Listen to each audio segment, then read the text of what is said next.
Good morning, John Coburn's my name. I'm President for the Oceania Muay Thai Federation. Welcome to our website. This is the second little introduction I've cut. Things have moved on significantly since we cut the first one. So I thought I'd bring you up to date with what's really happening around the world. There's been some great stuff and very exciting stuff for us as a sport. Now, having seen the website, you'll have seen our little bit of vision. We try to cut up daily from the World Sport for All Games. That was a great experience. We had gyms from all over Australia there.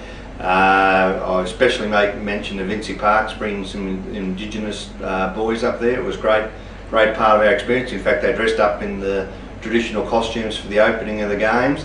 Now, the biggest news for us right now is the fact that 2009 May, Darwin, the world comes to Australia for the Arafura Games. Now, this huge step for us, and we're rightly very proud of it, and it's also a big responsibility, but we're hoping really to showcase our sport as a sport for Australia at Darwin. Now, the other great news is, and it's only been as recently as last week, the World Martial Arts Games under the patronage of the IOC has been awarded to Beijing, China. Now, this is a monumental event for martial arts. Everyone thinks of martial arts being separated and disparate.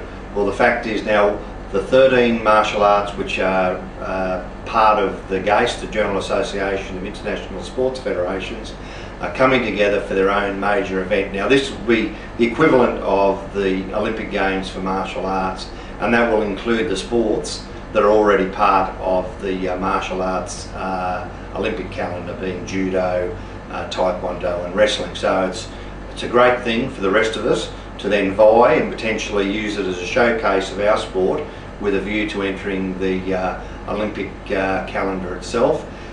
So just to give a little bit more background to that, it'll run essentially on the model that the amateur boxing runs for their competition at the Olympics, that being 8 representatives chosen to compete over the Olympic diary. Now, that'll mean that we're having major events which will be run to finalise the 8 competitors which will be allowed into the game. So it's a big deal. We're back to Bangkok with Mr. Fox and Dr. Sokchai in February to start the process, because the actual bidding process was a big deal itself, and now the selection criteria for athletes to be selected to go to the World Martial Arts Games will itself be a major issue for us. It may well be that the best 8 athletes in the world won't come from Oceania. We're hoping on the Olympic model that we'll get 1 athlete per event, per weight division, but that won't necessarily be the case. We're really looking at getting the best of the best athletes to compete at the first World Martial Arts Games. The World Martial Arts Games will be a huge line in the sand for the progression of martial arts generally. If you're not there, you're not part of the GAIS, then really you're not terribly relevant to the world of sport and the world of martial arts. So great things to look forward to, and please use our website. We're getting lots and lots of hits to look at our little videos, but what I'd like to do is encourage more people to use it as a forum. We've got our main athletes have been welcome to come along and give their input to people who want to ask questions, so please make use of us that way. We occasionally get some really good issues that come up that we can then educate about. Please use the website as a proper forum for discussion, and you will get the right answers. It isn't a chat room, it'll be a forum whereby the Oceania Muay Thai Federation, the World Muay Thai Council, will give the answer according to the sport, and not people surmising things on chat rooms. So please use us as you like. Sometimes there's confusions of what the role is of the World Muay Thai Council and the Oceania Muay Thai Federation. I had an interesting discussion with the senior lady from another sanctioning body the other night, and following that discussion it really struck me that I should really make some proper points about what we attempt to achieve with the OMF. Now, the OMF, part of what we do is the sanctioning of Muay Thai events. Now, that's a very important part of what we do. It's where we showcase our elite athletes, it's where we get our television coverage, and it's what people see as essentially the grand final of rugby league. It's a very important part of our sport. But having said that, sport, because we're a sport now, we're not just a sanctioning body running large Muay Thai events.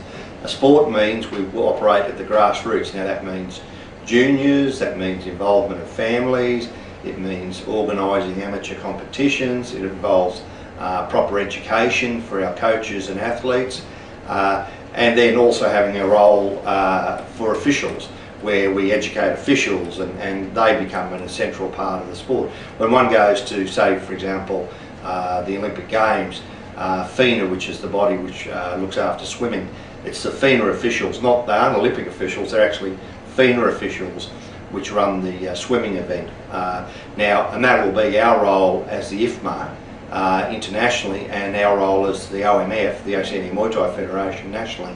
So it's important that people understand that it isn't simply about having major promotions that we sanction. It's about looking after the welfare of the sport, be it for young children, be it for elite athletes, be it for people who simply want to train for fun and fitness. We really want to make sure that all these people feel that they're loved within the sport and they are part of the sport, and they can progress in any way they want to further their involvement with the sport, and they can feel part of a family. I actually call us a trade union, because whatever the membership wants, that's what our sport tries to deliver.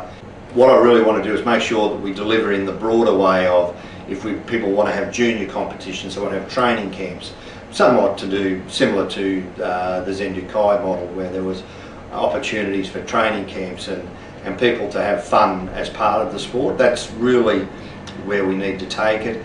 And often we use Taekwondo as our model and Judo as our model. We have a very good working relationships with those sports, and more we'll be taking up the lead from them as to what we can achieve nationally and internationally. Australia is known as for our efforts to try and bring broader issues and advancements to the sport. So please don't think it's simply about sanctioning. Sanctioning is just part of what we do, and it's broader education and caring for the development of the sport is what's our role. So good luck, and talk again soon.